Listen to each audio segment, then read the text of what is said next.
भारत में अवतारी होगा जो अति विस्मयकारी होगा, ज्ञानी और विज्ञानी होगा वो अद्भुत सेनानी होगा। भारत का कार्यालय होगा, भारत में न्यायालय होगा, भारत होगा विश्व विजेता, भारत होगा विश्व का नेता। जी हाँ दोस्तों, हर देश हर मुल्क के लोग यही चाहते हैं कि देश की प्रगति हो, उनका देश विश्व विजेता हो।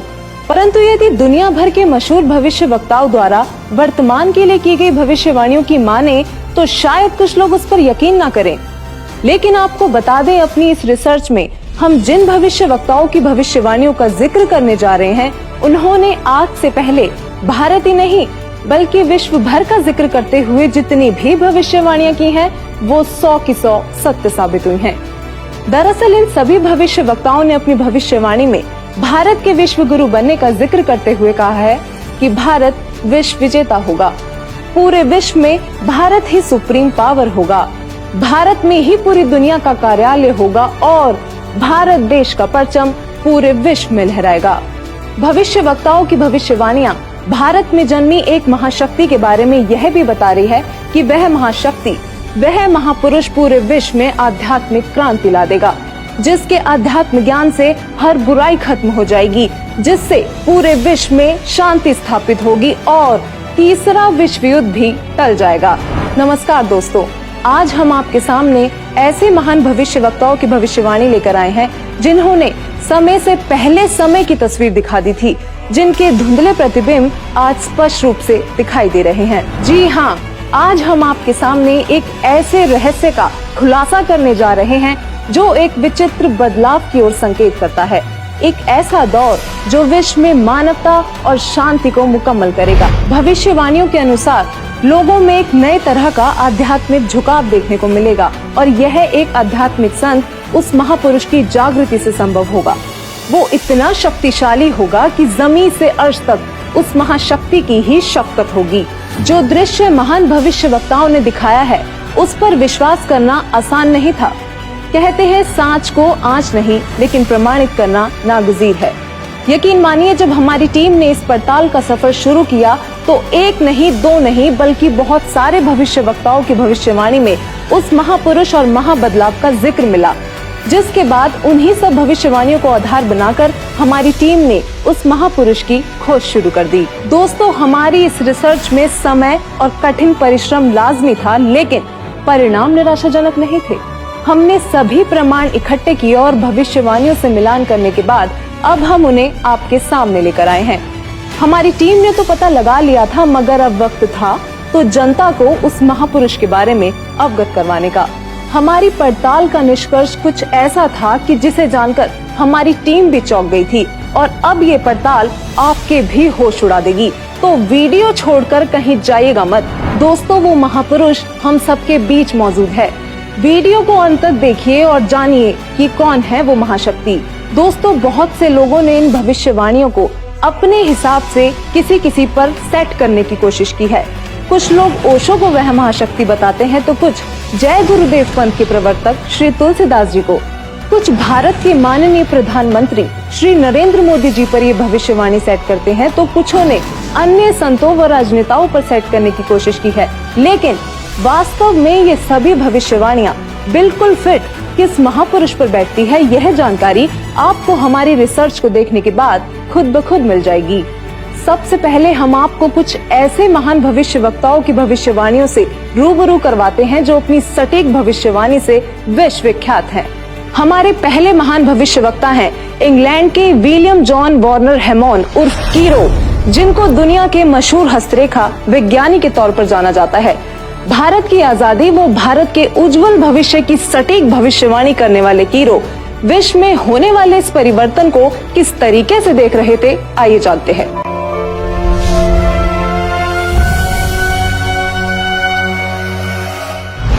कीरो ने सन 1925 में लिखी पुस्तक में भविष्यवाणी की है 20वीं सदी अर्थात सन 2000 ईस्वी के उत्तरार्ध में जन्मा संत ही विश्व में नई सभ्यता लाएगा जो संपूर्ण विश्व में फैल जाएगी। भारत का वह एक व्यक्ति सारे संसार में ज्ञान की क्रांति ला देगा। इंग्लैंड के भविष्यवक्ता कीरो की भविष्यवाणी से हमें एक संकेत मिला कि जिस महापुरुष पर ये भविष्यवाणियां सेट होनी है उनका जन्म 1950 के बाद का होना चाहिए। तो चलिए अब चलते हैं नॉर्वे के श्री आनंद आचार्य जी की भविष्यवाणी की ओर, जिन्होंने पूरे गर्व के साथ अपनी भविष्यवाणी में भारत का जिक्र किया है।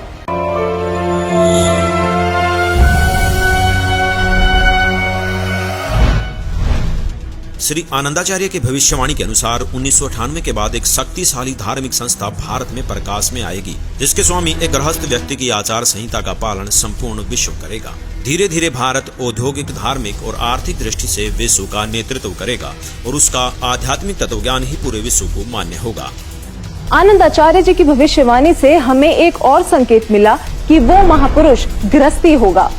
दोस्तों, ये कुछ ऐसी भविष्यवाणियां हैं जो शायद आपने कभी सुनी तो होंगी, लेकिन कभी उन पर गौर नहीं किया होगा। अब देखते हैं नवयुग के बारे में भविष्यवाणी करने वाले इजराइल देश के जाने माने भविष्यवक्ता प्रोफेसर हरार जी का क्या कहना है।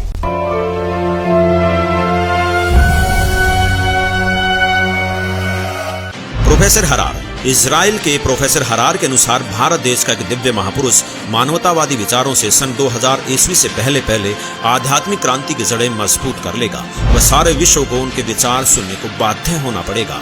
भारत के अधिकतर राज्यों में राष्ट्रपति शासन होगा, पर बाद में नेतृत्व धर्मनिष्ठ वीर लोगों पर होगा जो एक धार्मिक संगठन के आश्रित होंगे।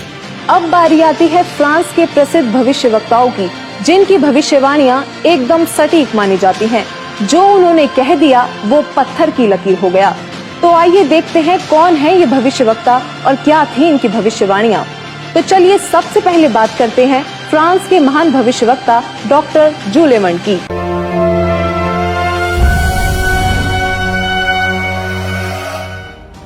डॉक्टर सुलेवन के अनुसार भारत से उठी ज्ञान की धार्मिक क्रांति नास्तिकता का नाश करके आंधी तूफान की तरह संपूर्ण विश्व को ढक लेंगी।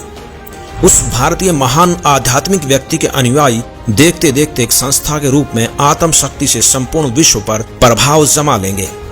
डॉक्टर जूलेबर्न ने भी उस महापुरुष का जिक्र करते हुए भारत का नाम लिया है। इन्होंने स्पष्ट कर दिया कि वो महान शक्ति भारत से ही उजागर होगी और पूरे विश्व पर प्रभाव डालेगी। मैं सीना ठोक कर कहता हूँ, मेरे सायरन को कोई रोक नहीं पाएगा और वह जरूर आएगा। ऐसा कहना था महान भविष्यवक्ता मिशेल दी नॉस्ट्राडामस का, जो आज भी बहुत से लोगों के दिलों में अपनी जगह बनाए हुए हैं, जिनकी भविष्यवाणियों को आज तक कोई भी गलत सिद्ध नहीं कर पाया। उन्होंने जैसा कहा वही होता गया। नॉस्ट्राडामस ने अपनी भविष्यवाणी में होने वाले इस महान परिवर्तन की तफसील से व्याख्या की है। तो आइए देखते हैं क्या कुछ बताया उन्होंने अपनी भविष्यवाणी में।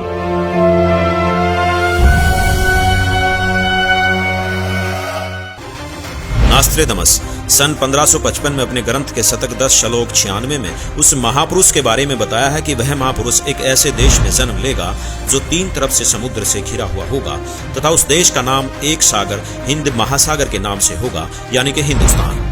दोस्तों, विश्व में हिंदुस्तान ही ऐसा देश है जो 3 ओर से सागर से घिरा है तथा हिंदुस्तान ही एकमात्र देश है जिसका नाम किसी सागर के नाम से मेल खाता है, हिंद महासागर। फिर शतक 20 श्लोक 25 में कहा है कि वो महापुरुष हिंदुस्तान में पैदा होगा।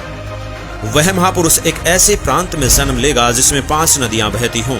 यह उल्लेख उन्होंने शतक 1 श्लोक 50 में किया है। दोस्तों, हिंदुस्तान में पंजाब ही एकमात्र ऐसा प्रांत है जिसमें 5 नदियां बहती हैं, जिनके नाम आपके सामने हैं। नदियों के नाम हैं सतलुज, ब्यास, रावी, झेलम और चेनाब। नॉस्ट्राडामस ने शतक 5 श्लोक 41 में बताया है कि उस महापुरुष द ग्रेट शायरन की 4 संतानें होंगी, जिसमें 2 पुत्र और 2 पुत्रियां होंगी। उस महापुरुष के बारे में एक रहस्य उद्घाटन करते हुए नॉस्ट्राडामस ने शतक 5 श्लोक 41 में लिखा है कि उस महापुरुष की माताएं 3 बहनें होंगी। नॉस्ट्राडामस ने शतक 6 श्लोक 70 में लिखा है कि मैं छाती ठोक कर कहता हूँ कि वह महापुरुष ऐसा ज्ञान बताएगा जो आज से पहले किसी ने नहीं सुना होगा। उसके ज्ञान को सुनकर सभी विद्वान कहलाने वाले धर्मगुरुओं को नतमस्तक होना पड़ेगा। एक बेहद हैरान कर देने वाली भविष्यवाणी नॉस्ट्राडामस ने उस महान पुरुष को लेकर करते हुए शतक 1 श्लोक 50 में कहा है कि उस महापुरुष को देशद्रोह अथवा राष्ट्रद्रोही समझकर लोग नफरत करेंगे, लेकिन बाद में सच्चाई जानने के बाद उससे बेहद प्रेम करेंगे। उसके द्वारा स्थापित आदर्श और विचारों का बोलबाला हर जगह हो जाएगा। नॉस्ट्राडामस ने शतक 20 श्लोक 25 में कहा है कि वह न तो क्रिश्चियन ईसाई होगा न मुसलमान होगा, वह केवल हिंदू ही होगा। शतक 6 श्लोक 17 में नास्त्रोदामस ने कहा है कि वह महापुरुष पूरे विश्व का संचालक होगा, वह महापुरुष विश्व विजेता होगा। शतक 2 श्लोक 79 में बताया है कि वह महापुरुष अपनी सत्य साधना बताएगा तथा इस क्रूर भूमि अथवा काल लोक से मुक्त करवाएगा। शतक 1 श्लोक 50 में कहा है कि वह महान पुरुष अपने ज्ञान के बल से सब राष्ट्रों को नतमस्तक कर देगा। मैं नास्त्रोदामस आपको स्पष्ट कर दूं कि उस महान संत की उपेक्षा न करें। उस महान संत को आराध्य देव मानकर उसकी पूजा करना आपके लिए बहुत हितकारी होगा, क्योंकि वह आदि पुरुष परमेश्वर का अंश, दुनिया का तारणहार होगा। प्रसिद्ध भविष्यवक्ता नॉस्ट्राडामस जी की भविष्यवाणी से काफी हद तक यह स्पष्ट हो गया था कि उस महापुरुष की क्या पहचान है।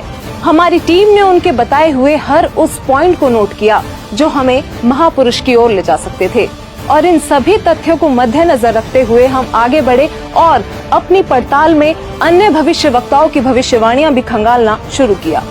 विकसित तथा विकासशील देशों में शुमार अमेरिका, वहाँ पर भी भारत और उस अवतारी पुरुष का जिक्र हुआ। तो चलिए अब रुक करते हैं अमेरिका के भविष्यवक्ताओं की भविष्यवाणियों का, जो इस प्रकार हैं। अमेरिका के न्यू जर्सी शहर की मूर्धन्य भविष्यवक्ता फ्लोरेंस, जो कि अपनी सटीक भविष्यवाणी से विश्व प्रसिद्ध हैं तथा जिनकी भविष्यवाणियों से भारत उम्मीद की किरण नजर आता है। दरअसल इस महिला भविष्यवक्ता ने उस महापुरुष के बारे में ऐसे ऐसे रहस्य खोले हैं जिन्हें सुनकर आप भी अचंभित रह जाएंगे। यह अक्सर उस महापुरुष को ध्यान लगाते समय देखा करती थी। तो आइए जानते हैं उन्होंने उस महापुरुष के बारे में क्या क्या रहस्य खोले हैं।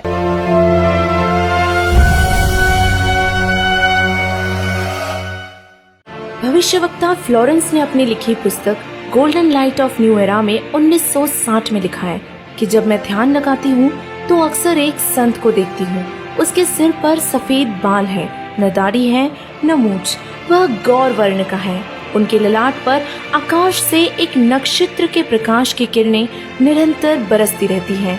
मैं देखती हूँ कि वह संत अपनी कल्याणकारी विचारधारा तथा अपने सत चरित्र प्रबल अनुयायियों की शक्ति से संपूर्ण विश्व में नए ज्ञान का प्रकाश फैला रहे हैं। उनमें इतनी शक्ति है कि वह प्राकृतिक परिवर्तन भी कर सकते हैं। मैं उस पवित्र स्थान पर एक प्रचंड तपस्वी को देख रही हूँ, जिसका तेज बड़ी ही तेजी से फैल रहा है। मनुष्य में सोए दैवत्व को जगाने तथा धरती को स्वर्ग जैसा बनाने के लिए वह संत दिन रात प्रयत्न कर रहे हैं। भविष्यवक्ता फ्लोरेंस बताती हैं कि मैं भविष्य के विषय में एक बहुत ही महत्वपूर्ण बात बता रही हूँ। 20वीं शताब्दी के अंत में भारतवर्ष से एक प्रकाश निकलेगा। यह प्रकाश पूरी दुनिया को उन दैविक शक्तियों के विषय में जानकारी देगा जो अब तक हम सभी के लिए रहस्यमय बनी हुई है। एक दिव्य महापुरुष द्वारा यह प्रकाश पूरे विश्व में फैलेगा। वह सभी को सतमार्ग पर चलने की प्रेरणा देगा। समस्त दुनिया में एक नई सोच की ज्योति फैलेगी। जब मैं ध्यान अवस्था में होती हूँ तो अक्सर यह दिव्य महापुरुष मुझे दिखाई देते हैं। फ्लोरेंस ने बार बार इस संत या दिव्य पुरुष का जिक्र किया है। साथ ही ये भी बताया है कि उत्तरी भारतवर्ष में एक पवित्र स्थान पर वे मौजूद हैं। भविष्यवक्ता फ्लोरेंस की भविष्यवाणियों से हमें जो जानकारी मिली उसकी हमने बड़ी ही गहनता से जांच की, क्योंकि उनकी भविष्यवाणी ने वो रहस्य खोले जो हम सोच भी नहीं सकते थे। फ्लोरेंस की भविष्यवाणी से जो रहस्य उजागर हुआ वो चौंकाने वाला था। इस रहस्य के खुलने से हमारी टीम को आगे बढ़ने में बहुत मदद मिली। तो चलिए अब देखते हैं अमेरिका के ही अन्य भविष्यवक्ता क्या कहते हैं। अब हम बात करने जा रहे हैं भारत के पहले प्रधानमंत्री पंडित जवाहरलाल नेहरू जी के निधन तथा नेहरू जी के उत्तराधिकारी चुने जाने की सटीक भविष्यवाणी करने वाली अमेरिका की महान भविष्यवक्ता श्रीमती जीन डिक्सन की।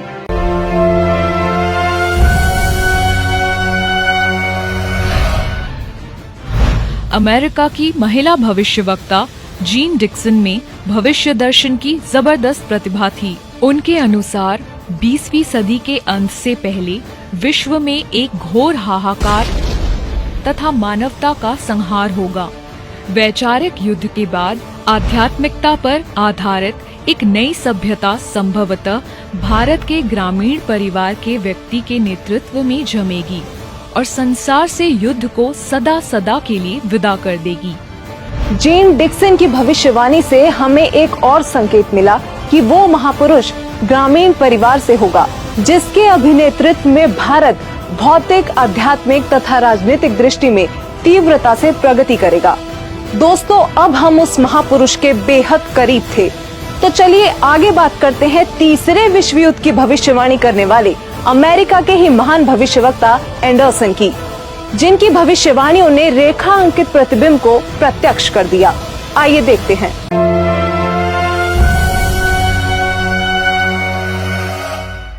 21वीं सदी में भारत के देहात का एक धार्मिक व्यक्ति एक मानव, एक भाषा और एक झंडे की रूपरेखा का संविधान बनाकर संसार को सदाचार, उदारता, मानवीय सेवा व प्यार का सबक देगा। एंडरसन जी की भविष्यवाणी भी 21वीं सदी की ओर संकेत कर रही थी, जिस दौरान वो महापुरुष एक भाषा, एक मानव तथा एक झंडे की रूपरेखा रखेगा। इतने संकेत मिलने के बावजूद भी हमने अन्य भविष्यवक्ताओं की भविष्यवाणियां देखना जारी रखा और अब हमारे सामने आती है हंगरी की महान भविष्यवक्ता बोरिस्का की भविष्यवाणी। बोरिस्का का नाम भी भविष्यवक्ताओं की सूची में अव्वल है, जो विकसित अनचेतना से संपूर्ण जगत की भूतकालीन तथा भावी गतिविधियों को देख पाने में सक्षम थी।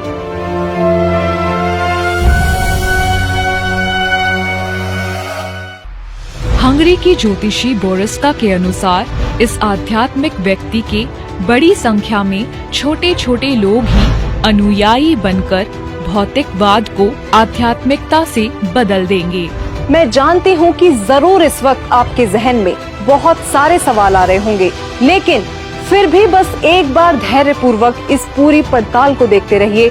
यकीनन आपके सारे सवालों के जवाब आपको खुद ब खुद मिल जाएंगे। तो आइए आगे बढ़ते हैं और बात करते हैं महान भविष्यवक्ता वेजलेटिन की, जिनकी भविष्यवाणियां अक्सर अविश्वसनीय तथ्यों की उद्घोषणा करती हैं और जब वह पूर्ण सिद्ध होती हैं तो लोग विस्मित रह जाते हैं।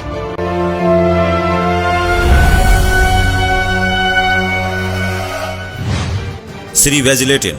भविष्यवक्ता श्री वेजलेटिन के अनुसार 20वीं सदी के उत्तरार्ध में सन 1950 के पश्चात विश्व में आपसी प्रेम का अभाव, मानवता का हास, माया का संग्रह की दौड़, लूट व राजनेताओं का अन्यायी हो जाना आदि आदि बहुत से उत्पात देखने को मिलेंगे।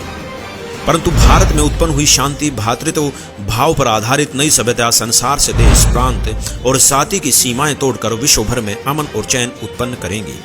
भविष्यवक्ता वेजलेटिन ने अपनी भविष्यवाणी में आज की स्थिति का बखूबी जिक्र किया है। उन्होंने कहा है कि जहां लोगों में आपसी प्रेम का अभाव हो जाएगा, मानवता का ह्रास शुरू हो जाएगा, राजनेता अन्यायी हो जाएंगे और धन कमाने की दौड़ लगी होगी, पूरी दुनिया में अशांति का माहौल होगा, तब वह महापुरुष अपने आध्यात्मिक विचारों से शांति लाएगा। इस हाहाकार को मिटाने वाला महापुरुष बहुत ही जल्द पूरे विश्व में शांति लाएगा। दोस्तों, भविष्यवाणियों की पड़ताल का ये सफर हमारे लिए किसी चक्रव्यूह से कम नहीं था, लेकिन हमें यकीन था कि कहीं न कहीं ये सफर हमें हमारी मंजिल तक जरूर पहुंचा देगा और ऐसा ही हुआ।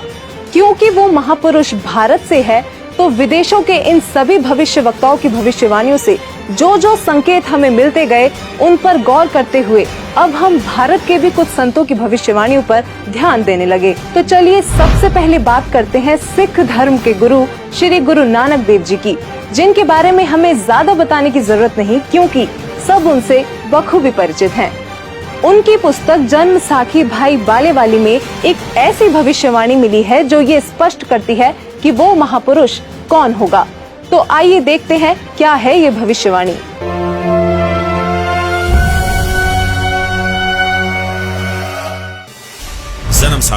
जन्म साखी भाई बालेवाली, जिसके प्रकाशक हैं भाई जवाहर सिंह एंड कंपनी, पुस्तक वाले बाजार, माई सेवा, अमृतसर, पंजाब। हिंदी भाषा वाली। पेज नंबर 305 पर भक्त प्रहलाद की भविष्यवाणी लिखी है कि नानक जी के सचखंड साने के सैकड़ों वर्ष पश्चात पंजाब की धरती पर जाट वर्ण में वह संत जन्म लेगा जो कबीर जी तथा नानक जी जैसा महान होगा। उसका प्रचार क्षेत्र बरवाला शहर होगा।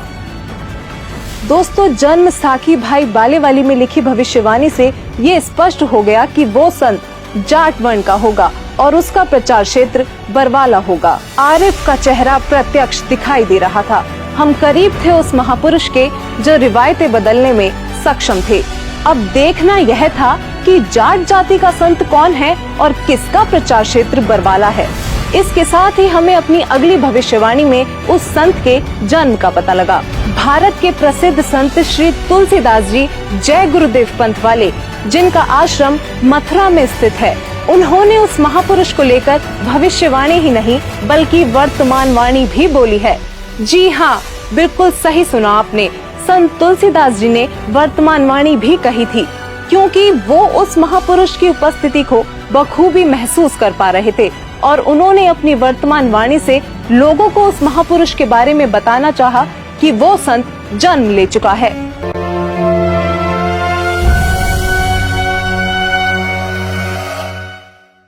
श्री तुलसीदास जी उर्फ जय गुरुदेव जी ने 7 सितंबर 1971 में भविष्यवाणी की थी, जो अपनी शाकाहारी पत्रिका में पेज नंबर 50 में लिखी है कि वह अवतार जिसकी लोग प्रतीक्षा कर रहे हैं वह 20 वर्ष का हो चुका है। यदि उसका पता बता दूं तो लोग उसके पीछे पड़ जाएंगे। अभी ऊपर से बताने का आदेश नहीं हो रहा है। मैं समय का इंतजार कर रहा हूँ। सभी महापुरुषों ने समय का इंतजार किया है और समय आने पर सबको सब कुछ मालूम हो जाएगा। श्री तुलसीदास जी द्वारा 28 अगस्त 1971 को की गई भविष्यवाणी अनुसार महापुरुष का जन्म भारतवर्ष के एक छोटे से गांव में हो चुका है और वह व्यक्ति मानव इतिहास का सबसे महत्वपूर्ण व्यक्ति बनेगा। उसे जनता का इतना बड़ा समर्थन प्राप्त होगा कि आज तक किसी को नहीं मिला है। वह महापुरुष नए सिरे से विधान को बनाएगा और वह विश्व के संपूर्ण देशों पर लागू होगा। उसका एक झंडा होगा, उसकी एक भाषा होगी। शाकाहारी पत्रिका का उपरोक्त वर्णन पुस्तक जय गुरुदेव की अमृतवाणी भाग 2 के 50 तथा 59 पर लिखा है, जिसकी लेखिका हैं दिव्या शर्मा तथा मुद्रक हैं अर्जेंट प्रिंटिंग प्रेस, पुराना बस स्टैंड, मथुरा। इसके साथ ही एक और भविष्यवाणी बाबा जय गुरुदेव उर्फ तुलसीदास जी द्वारा 28 अगस्त 1971 को की गई थी, जो शाकाहारी पत्रिका पृष्ठ 59 में लिखी है। संत तुलसीदास जी ने अपनी वाणी में यह स्पष्ट रूप से बताया कि वो संत पृथ्वी पर मौजूद है और 7 सितंबर 1971 को वह पूरे 20 वर्ष का हो चुका है। राजस्थान के भविष्यवक्ता बाबा रामदेव को कौन नहीं जानता। इन्होंने तो कमाल ही कर दिखाया है।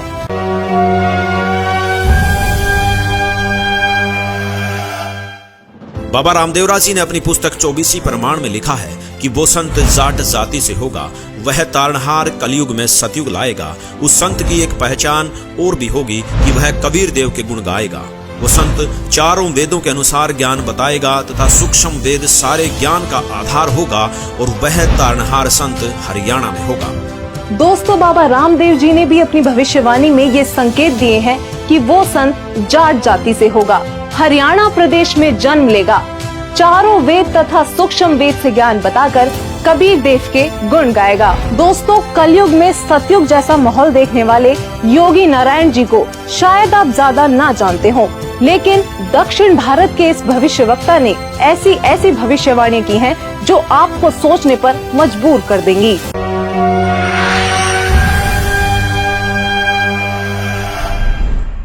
दक्षिण भारत के कर्नाटक के योगी नारायण जी ने अपनी पुस्तक काल ज्ञान में उस महापुरुष के साथ साथ उनके द्वारा लाए जाने वाले राम राज्य का भी जिक्र किया है।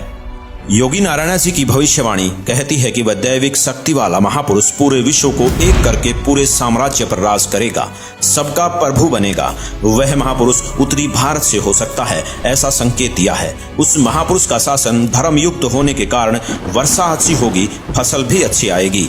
जनता आने वाले समय में ज्यादा पैसों के पीछे ना पड़कर और अपने समय को बर्बाद ना करके तत्व चिंतन, आत्म कल्याण व लोक कल्याण के कार्य में मगन रहेंगे। वो सदियों से ठीक ना होने वाली बीमारी को प्रारब्ध के पाप का फल बोलते हैं, लेकिन उसके द्वारा दिए गए तारक मंत्र से उनके साम्राज्य में आपको प्रारब्ध कर्म के पाप का फल नहीं भोगना होगा और किसी भी प्रकार के असाध्य रोग ठीक हो जाएंगे। वाणी नंबर 22 पेज नंबर 225। उसके आदेश से शराब, तंबाकू, गांजा और भी जितने नशीले पदार्थ हैं उनको खाना पीना तो दूर, हाथ लगाने को भी निषेध होगा। प्रजा में ऊंच नीच का कोई भी प्रश्न नहीं रहेगा। सभी आपस में प्यार से मिलजुल कर रहा करेंगे। कौम, जाति, धर्म के नाम पर झगड़ा कराने वाले स्वार्थी नहीं रहेंगे। वाणी नंबर 23 पेज नंबर 229। इससे पहले बताई गई भविष्यवाणी में लोक प्रभु बनने वाला वो महापुरुष ब्रह्म विद्या धुरंधर गुरु होगा, अध्यात्म का पूर्ण जानकार होगा, पर ब्रह्म को बड़े साहस पूर्वक ढंग से बताएगा कि पूर्ण परमात्मा ही पूजा के योग्य है, पूर्ण ब्रह्म की ही पूजा करनी चाहिए। वाणी नंबर 24 पेज नंबर 235-236। वह महापुरुष अपने अनुयायियों को रेचक कुंभक यानी श्वास के जरिए अजब अजाब मंत्र देकर भक्ति साधना कराएगा। इससे मन संयमित रहेगा, इंद्रियों पर विजय प्राप्त होगी, मनोलय यानी मन में शांति होगी, अष्ट सिद्धि तत्व ज्ञान युक्त होकर जीव मोक्ष की ओर बढ़ेगा। दर्शकों, सभी भविष्यवक्ताओं की भविष्यवाणियों की पड़ताल करने के बाद अब हमारे पास बहुत सारे तथ्य एकत्रित चुके थे, जिनको हमने एक साथ रखकर देखा तो एक पहेली जैसे सुलझ सी गई हो। अब हमारे सामने एक ऐसा डेटा था जिसके आधार पर हमने सभी संतों पर भविष्यवाणियां सेट करनी शुरू कर दी, चाहे वो ओशो हो या राधा स्वामी पंथ के प्रवर्तक श्री गुरविंदर सिंह जी, सतपाल जी महाराज हो या फिर बाल योगेश्वर आदि। दोस्तों, हमारी इस फेरियस्त में हर वो संत और महापुरुष मौजूद थे जिनका नाम अक्सर आपके जहन में आता होगा।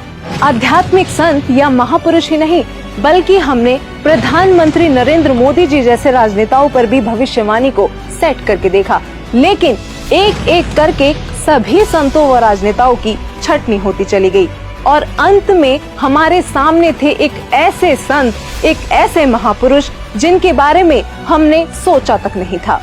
केवल एक यही संत ऐसे थे जिन पर सारी की सारी भविष्यवाणियां खरी उतर रही थी। दोस्तों, अब हम आप सभी दर्शकों से अनुरोध करते हैं कि दिल थाम कर बैठिए और तैयार हो जाइए उस महापुरुष को देखने के लिए, क्योंकि अब हम पेश करने जा रहे हैं उस महापुरुष की तस्वीर। दोस्तों, वो संत कोई और नहीं बल्कि पूरी दुनिया में सब संत महंत गुरु आचार्यों शंकराचार्यों से हटकर सर्व धर्म ग्रंथों के आधार पर सद्भक्ति प्रदान करने वाले अद्वितीय महापुरुष जगत गुरु तत्वदर्शी संत रामपाल जी महाराज हैं।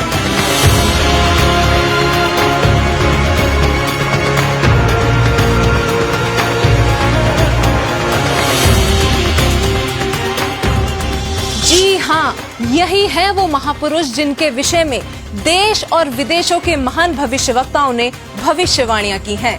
दोस्तों, हमने इस सफर की शुरुआत में ही बताया था कि परिणाम आपको चौंका देगा। यकीनन संत रामपाल जी ही वो महापुरुष हैं जिन पर सभी भविष्यवाणियों का हर एक तथ्य पूरी तरह से फिट हो रहा था। अब बस आप वीडियो को अंत तक देखते जाइए, क्योंकि अब हम बारी बारी सभी भविष्यवाणियों को संत रामपाल जी से जोड़कर दिखाएंगे, जिससे आप स्वयं ये निर्णय कर लेंगे कि हमारी रिपोर्ट सही है या नहीं। तो चलिए सबसे पहले बात करते हैं उस पृष्ठभूमि की जहां वो महापुरुष अवतरित हुए। नोस्ट्रेदामस के अनुसार वह महापुरुष ऐसे देश से होगा जो 3 तरफ से समुद्र से घिरा होगा और उस देश का नाम भी एक सागर हिंद महासागर के नाम पर होगा, यानी कि हिंदुस्तान।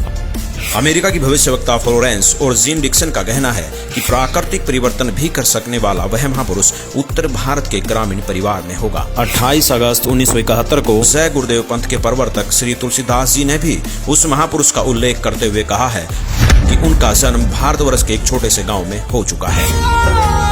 वह तारणहार संत हरियाणा में होगा। कुछ ऐसा ही कहना है राजस्थान के बाबा रामदेव राज जी का। इसके अलावा इंग्लैंड के कीरो और फ्रांस के जुलेवन जैसे भविष्यवक्ताओं ने भी उस महाशक्ति के बारे में भारत में ही होने के संकेत किए हैं। संत रामपाल जी का जन्म उत्तर भारत के छोटे से गांव धनाना, जिला सोनीपत, हरियाणा, जो कि पहले पंजाब प्रांत था, वहां एक ग्रामीण परिवार में हुआ। इंग्लैंड के भविष्यवक्ता कीरो ने उस संत का जन्म 20वीं सदी के उत्तरार्ध में अर्थात सन 1950 के पश्चात 1951 में हुआ बताया है। तो वही श्री तुलसीदास जी और जय गुरुदेव जी ने भी 7 सितंबर 1971 की अपनी भविष्यवाणी में बताया है कि वह महापुरुष 20 वर्ष का हो चुका है। संत रामपाल जी का जन्म 8 सितंबर 1951 में यानी कि 20वीं शताब्दी के उत्तरार्ध में हुआ है और श्री तुलसीदास जी द्वारा की गई भविष्यवाणी के अनुसार 7 सितंबर 1971 को संत रामपाल जी पूरे 20 वर्ष के हो चुके थे। फ्रांस के महान भविष्यवक्ता नोस्ट्रेदामस के अनुसार वह महापुरुष न ईसाई होगा और न मुसलमान, वह केवल हिंदू ही होगा। और इसी भविष्यवाणी का समर्थन जन्म साकी भाई बालेवाली में भी किया गया है कि वह संत जाट वर्ण का होगा और उसका प्रचार क्षेत्र बरवाला है। बाबा रामदेवराज जी ने अपनी भविष्यवाणी में बताया है कि वह संत जाट जाति से होगा तथा चारों वेदों और सूक्ष्म वेद से ज्ञान बताकर कबीर देव के गुण गाएगा। यहाँ संत रामपाल जी ही विश्व में एकमात्र ऐसे संत हैं जो हिंदू धर्म में जाट जाति से बिलोंग करते हैं और जिनका प्रचार क्षेत्र भी सतलोक आश्रम बरवाला, जिला हिसार, हरियाणा रहा है। वो सभी धर्म ग्रंथों के आधार पर कबीर देव जी का गुणगान करते हैं। नोस्ट्रेदामस के अनुसार उस महापुरुष की 4 संतानें होंगी और उनकी माताएं 3 बहनें होंगी। यहाँ नॉर्वे के आनंदाचार्य जी ने भी यही बताया है कि वह महापुरुष एक गृहस्थ व्यक्ति होगा। ये भविष्यवाणी भी संत रामपाल जी पर पूरी तरह से खरी उतरती है। दरअसल संत रामपाल जी की माताएं 3 बहनें हैं। ये बात प्रमाणित करने के लिए पेश है आपके सामने संत रामपाल जी की माता जी का यह वीडियो। माता जी, क्या शुभ नाम है आप जी का? चंद्र देवी। माता जी, कौन से गांव से हैं आप? दमकन खेड़ी। माता जी, आप कितने भाई बहन हैं? 6 बहन भाई, 3 बहन 3 भाई। माता जी, आपकी जो 3 बहन हैं उनके क्या क्या नाम है? बड़ी लक्ष्मी, मेरा नाम चंद्र देवी, उसका है प्यारी। वहीं संत रामपाल जी महाराज जी की 4 संतानें, 2 पुत्र तथा 2 पुत्रियां भी हैं। अमेरिका के न्यू जर्सी शहर की भविष्यवक्ता फ्लोरेंस ने बताया कि वह महापुरुष गौर वर्ण के हैं। सिर पर सफेद बाल हैं, न दाढ़ी है और न मूछें। इन सभी भविष्यवाणियों का मिलान आप जी चाहें तो अपने आप भी कर सकते हैं। संत रामपाल जी गौर वर्ण के हैं, उनके सिर पर सफेद बाल है और वो बगैर दाढ़ी मूछ के रहते हैं। एक आश्चर्यचकित भविष्यवाणी करते हुए फ्रांस के नोस्ट्रेदामस जी कहते हैं कि प्रथम तो लोग उस महापुरुष को देशद्रोही अथवा राजद्रोही समझकर नफरत करेंगे, लेकिन बाद में सच्चाई जानकर बेहद प्रेम करेंगे। दोस्तों, 2014 में संत रामपाल जी पर देशद्रोह का झूठा केस भी लगाया गया, लेकिन आज संत रामपाल जी की लोकप्रियता लोगों के सिर चढ़कर बोल रही है। कुछ और बातें जो भविष्यवाणियों में सामने आई वो इस प्रकार हैं। अमेरिका के भविष्यवक्ता एंडरसन के मुताबिक 21वीं सदी में वह महापुरुष एक मानव, एक भाषा व एक झंडे की रूपरेखा रखेगा। योगी नारायण जी के अनुसार उस संत के आदेश से शराब, तंबाकू, गांजा और भी जितने नशीले पदार्थ हैं उनको खाना पीना तो दूर, हाथ लगाने को भी निषेध होगा। प्रजा में ऊंच नीच का कोई प्रश्न नहीं रहेगा। सभी प्यार से आपस में मिलजुल कर रहा करेंगे और वह महापुरुष रेचक कुंभक यानी श्वास उश्वास के जरिए अजप्पा जाप मंत्र देकर भक्ति साधना कराएगा। वह पूर्ण परमात्मा को ही पूजा के योग्य बताएगा। दोस्तों, संत रामपाल जी श्वास उश्वास की क्रिया बताकर केवल पूर्ण परमात्मा की भक्ति कराते हैं। संत रामपाल जी से नाम दीक्षा लेकर करोड़ों भक्त उनके आदेश अनुसार नशीली वस्तुओं को हाथ तक नहीं लगाते और न ही किसी जाति पाति धर्म मजहब में भेदभाव करते हैं, क्योंकि संत रामपाल जी कहते हैं, जीव हमारी जाति है, मानव धर्म हमारा, हिंदू मुस्लिम सिख ईसाई कोई धर्म नहीं है न्यारा। अमेरिका की ही भविष्यवक्ता फ्लोरेंस बताती हैं कि वह संत अपनी कल्याणकारी विचारधारा तथा अपने सच्चरित्र प्रबल अनुयायियों की शक्ति से पूरे विश्व में नए ज्ञान का प्रकाश फैला रहा है। फ्रांस के भविष्यवक्ता डॉक्टर जुलेवन के अनुसार भारत से उठी ज्ञान की धार्मिक क्रांति नास्तिकता का नाश करके आंधी तूफान की तरह संपूर्ण विश्व को ढक लेगी। उस महापुरुष के अनुयायी देखते देखते एक संस्था के रूप में संपूर्ण विश्व पर प्रभाव जमा लेंगे। फ्रांस के ही भविष्यवक्ता नोस्ट्रेदामस जी ने शतक 6 श्लोक 70 में लिखा है, मैं छाती ठोकर कहता हूँ कि वह महापुरुष ऐसा ज्ञान बताएगा जो आज से पहले किसी ने नहीं सुना होगा। उसके ज्ञान को सुनकर सभी विद्वान कहलाने वाले धर्म गुरुओं को नतमस्तक होना पड़ेगा। अब इन सारी भविष्यवाणियों से तो हमारी सुई केवल संत रामपाल जी पर आकर ही टिक गई। कारण था उनके अनुयायी। दोस्तों, संत रामपाल जी के अनुयायियों ने अपने गुरुदेव जी द्वारा बताए जा रहे ज्ञान को जन जन तक पहुंचाने के लिए व्हाट्सएप, फेसबुक, ट्विटर आदि सोशल मीडिया के हर एक प्लेटफॉर्म से लेकर इंटरनेशनल टीवी चैनलों और बुक्स आदि के माध्यम से पूरे विश्व में तहलका मचा रखा है।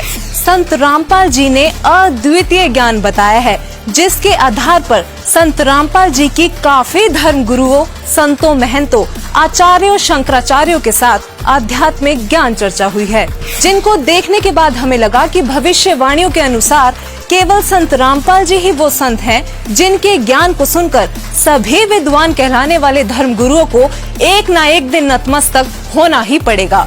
ये सभी संत रामपाल जी के साथ हुई ज्ञान चर्चा में हारते प्रतीत हुए। तो आखिरकार ये अनसुलझी पहेलियां इतने सरल तरीके से सुलझ गई कि संदेह की कोई गुंजाइश ही नहीं बची। वीडियो में कही गई एक एक बात सत्य है। यकीनन संत रामपाल जी ही वो महापुरुष हैं जो धरती को स्वर्ग बनाने के लिए दिन रात प्रयत्न कर रहे हैं।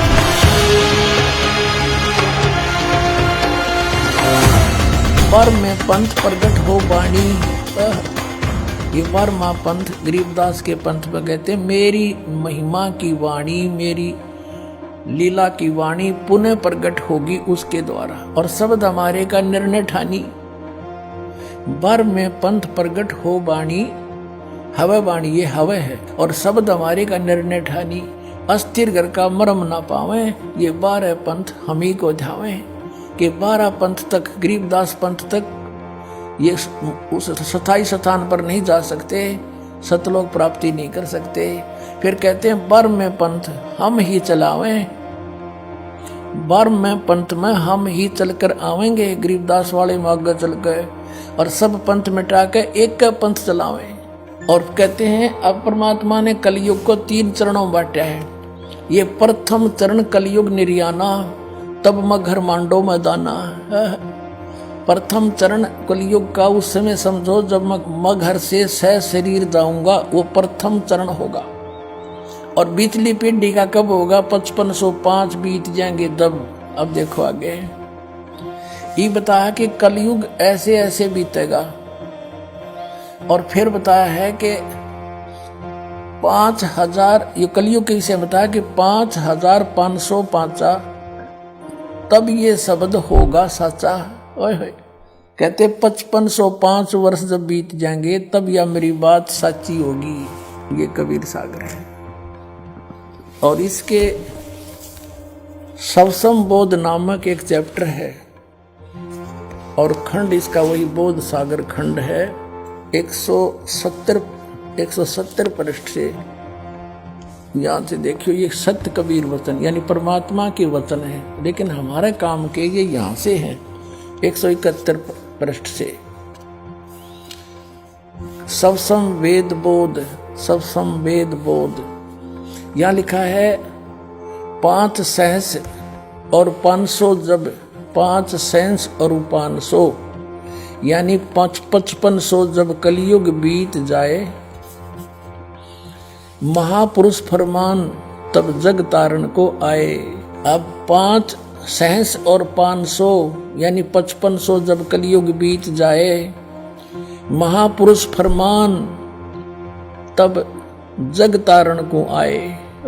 5500 जब कलयुग बीत जाएगा तब एक महापुरुष संसार का उद्धार करने के लिए आएगा, और उसके पास सही फरमान होगा। फरमान माने वो मंत्र जाप आदेश।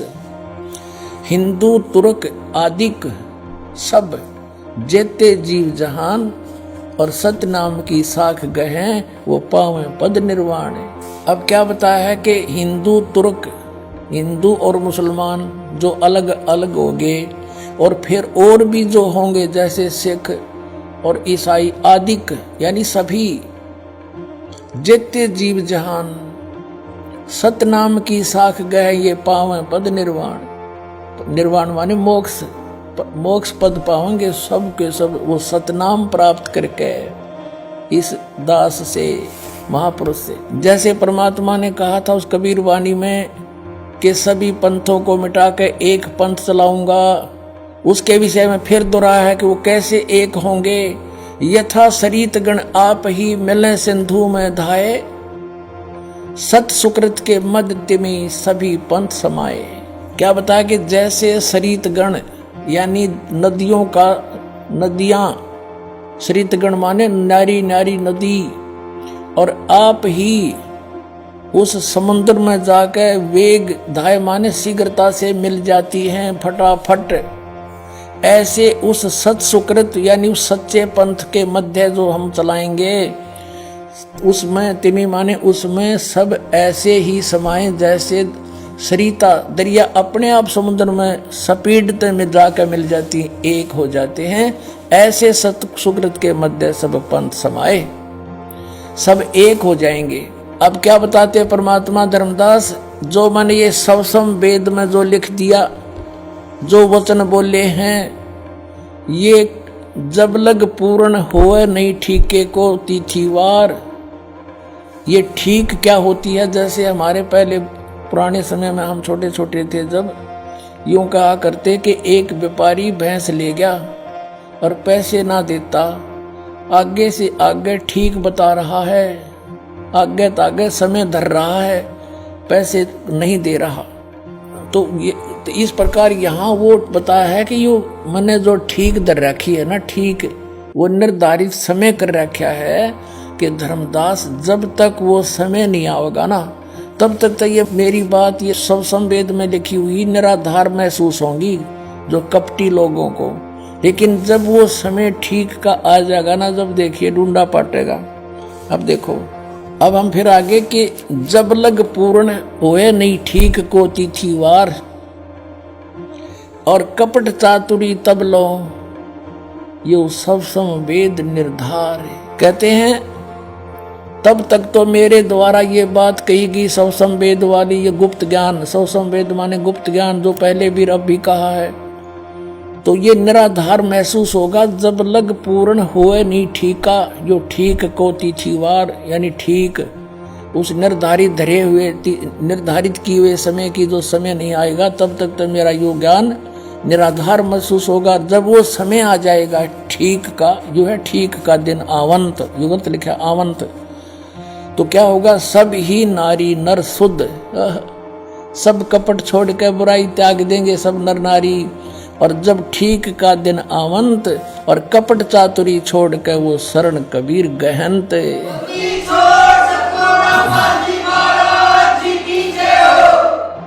पूरे विश्व में लिखा परमात्मा ने कि सब एक हो जाएंगे। क्या लिखा है कि एक अनेक हव गए और पुनः अनेक हो एक, हंस चले सतलोक को सब सत नाम की टेक।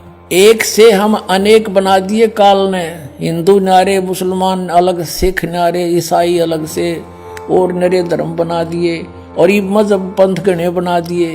कहते हैं जैसे हम एक से अनेक हो गए और पुनः फिर हम अनेक से एक होवांगे, पुनः अनेक हो एक, और हंस चले सतलोक को सब सत नाम की टेक। ओए होए के सभी सतलोक में चले जाएंगे सतनाम प्राप्ति करके। इस दास से, इससे पहले राधा स्वामी पंथाला ने सतनाम का कह ख का भी पता कोई ना, ये काल के दूत थे इसलिए छुपा कर रखी भगवान ने, उनको सतनाम का नहीं पता यू खान का है पीण का।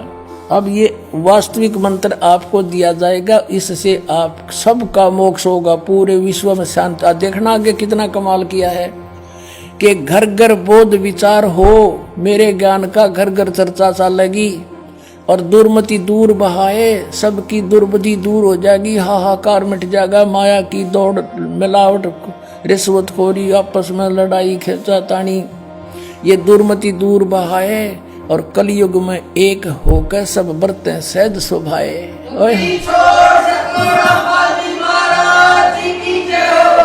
तो 2000 सन में 5508 वर्ष कलयुग बीत गया।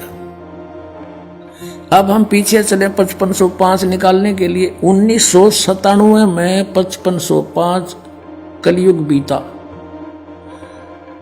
1999 में 5507 हो गया और 1998 में 6 हो गया, 1997 में 5505 वर्ष कलयुग बीत गया। और उस समय इस दास को 1997 में 10 बजे इस शुक्ल फागुन की उत्तरते की एकम के दिन 1997 में दास को परमात्मा पुनः मिले थे। उसमें आदेश दे दिया था कि अब समय आ गया है इस सतनाम की को उजागर कर देने का, बेटा कर दे। और मुझसे कहा था कभी किसी को जिक्र ना करना कि मेरे मिलन का समय आने पर बता। लेकिन दास ने लिख दिया था एक पुस्तक में, अभी दिखाते हैं आपको, बहुत पहले। ये पुस्तक है आध्यात्मिक ज्ञान गंगा, ये सन 2009 से चल रही है। और 2005 में दास ने एक पुस्तक लिखी थी भक्ति और भगवान, उसमें भी लिख दिया था। अब देखना, ये आध्यात्मिक ज्ञान गंगा ये यहाँ अपने इस दास के द्वारा इसका सब सदग्रंथों के आधार से, इसके आधार से ये बनाई है। अब इसके पृष्ठ नंबर 538 पे ये है आध्यात्मिक ज्ञान गंगा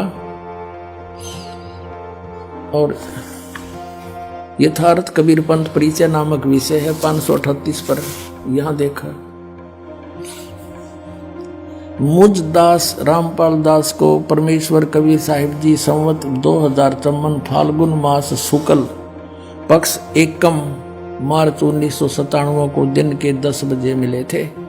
सार शब्द की वास्तविकता तथा संगत को दान करने का सही समय संकेत देकर अंतर्ध्यान हो गए थे और इसको अगले आदेश तक रहस्य युक्त रखने का आदेश दिया था। किसको? कि मैं मिला।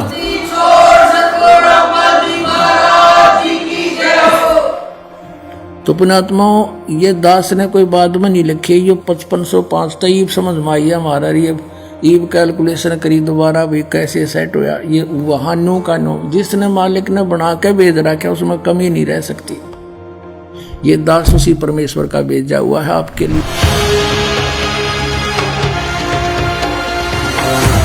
तो क्या संत रामपाल जी महाराज की शरण में आने के बाद आपको कोई लाभ हुए? संत रामपाल जी महाराज जी की शरण में आने से हमारे जो माइंड में प्रॉब्लम रहती थी वो सही हुई और हमारी बेटी की जो निमोनिया थी वो भी ठीक हुई। हमारी आर्थिक स्थिति ठीक हो गई। मेरे हस्बैंड की जॉब नहीं होती थी, उनकी जॉब पहले पानीपत में लगी, कॉन्ट्रैक्ट पे लगे थे, 2-2.5 साल तक रहे। आज वो परमानेंट जॉब पे करनाल में लगे हैं। आशीर्वाद मात्र से मेरे गले में जो कैंसर की गांठें थी वो बिल्कुल ठीक हो गई और मेरे दिल में छेद था वो भी संत रामपाल जी महाराज के आशीर्वाद मात्र से ही बिल्कुल ठीक हूँ मैं। छोटी मोटी बीमारी थी तो परमात्मा की दया से शरण में आने से संत रामपाल जी महाराज जी के वो भी बिल्कुल दूर हो गई छोटी मोटी बीमारी जो थी। सदगुरु रामपाल जी महाराज की कृपा से यहाँ आने के बाद में ये नशा पता सब मेरा छूट गया, जबकि इतने कोशिश करने के बावजूद मैं नशे से एक पल भी दूर नहीं रहने पा रहा था। तो पहले बहुत नशे करता था, दारू गांजा भांग शराब जितने भी हैं टोटल नशे दास किया करता था। संत रामपाल जी की शरण में आने से पहले सबसे पहले तो मुझे एक लाभ हो गया, नशे छूट गए। कैंसर की बीमारी बिना ऑपरेशन बिना कुछ दवा के संत रामपाल जी महाराज जी ने चरणामृत प्रसाद दिया और आशीर्वाद दिया और भक्ति ज्ञान दिया और उसके बाद मैं तंदुरुस्त हूँ और दिन में अपना सब कुछ खाता हूँ, मुझे कोई समस्या नहीं है। सबसे बड़े लाभ ये हुआ है कि मेरे पापा जी हैं जिनको डायबिटीज बहुत ज्यादा ही रहती थी कि 500 से नीचे उतरने वाली डायबिटीज आज एकदम नॉर्मल है। गुरुदेव संत रामपाल जी महाराज से नाम दीक्षा लेने के बाद सदगुरु देव जी ने ऐसे दया करी कि जिस दिन मैंने नाम दीक्षा ली उसी दिन 5 साल से यानी रोटी नहीं खाई थी, लेकिन उसी दिन मैंने 4-5 रोटी खाई और मेरा जलन का रोग समाप्त होने लगा। संत रामपाल जी महाराज से नाम दीक्षा लेने के बाद मेरा कैंसर का रोग बिल्कुल ठीक हो गया, मैं बिल्कुल स्वस्थ हो गया। जो कबीर जी हैं वो पूर्ण परमात्मा हैं और सतगुरु रामपाल जी महाराज जी हैं वो कबीर परमात्मा के खुद अवतार हैं, इस धरती पे आए हुए हैं। उन्होंने ही सब रजा की है, उनकी ही दया से हमें सारे लाभ हुए हैं। जब मैं दोबारा गई पीजीआई, फिर वहाँ टेस्ट हुए तो सारे टेस्ट क्लियर हो गए। अब जो मेरी प्रॉब्लम थी तीसरे स्टेज पे थी वो मेरा कैंसर खत्म हो गया। हिंदी छोड़ सतगुरु रामपाल जी महाराज की शरण में जाने के बाद मैं आज कोई भी फ्रूट है कुछ भी है चाहे डस्ट है मेरे को वो बिल्कुल इफेक्ट नहीं करती है। I can eat everything, I can go anywhere, मैं कुछ भी मतलब आज करने में सक्षम हूँ। जब उस डॉक्टर से मेरी बात हुई तो डॉक्टर ने कहा ये तो सच में आपके गुरुजी का ही चमत्कार है संत रामपाल जी महाराज का, जो ये ठीक हो गया, नहीं तो कैंसर पेशेंट कभी बचता नहीं है इस कंडीशन में। इतना खतरनाक इनको पॉइजन फैल चुका था, पूरा नसों में भर चुका था। उन नसों से ऑटोमेटिकली पॉइजन गायब होना, ये सबसे बड़ा चमत्कार ही है परमात्मा का। और जब से मैं संत रामपाल जी महाराज की शरण में आई हूँ मेरा 1 रुपया नहीं गया। आज 4 साल हो रहे हैं लगभग, मैंने कोई दवा भी नहीं खाई है, कोई भी नहीं। इवन मुझे सर्दी खांसी और बुखार भी नहीं होता। जगत गुरु तत्वदर्शी संत रामपाल जी महाराज जी के इस महान मिशन को सफल बनाने के लिए करोड़ों लोग उनके साथ जुड़ रहे हैं। हमारी टीम का भी आप सभी से यही अनुरोध है कि दुनिया में महापुरुष कभी कभार ही आते हैं, इसलिए आप भी संत रामपाल जी महाराज जी के सत्संग सुनिए और शीघ्र अतिशीघ्र उनसे जुड़कर नाम दीक्षा लेकर अपना व अपने प्रियजनों का कल्याण करवाएं। धन्यवाद।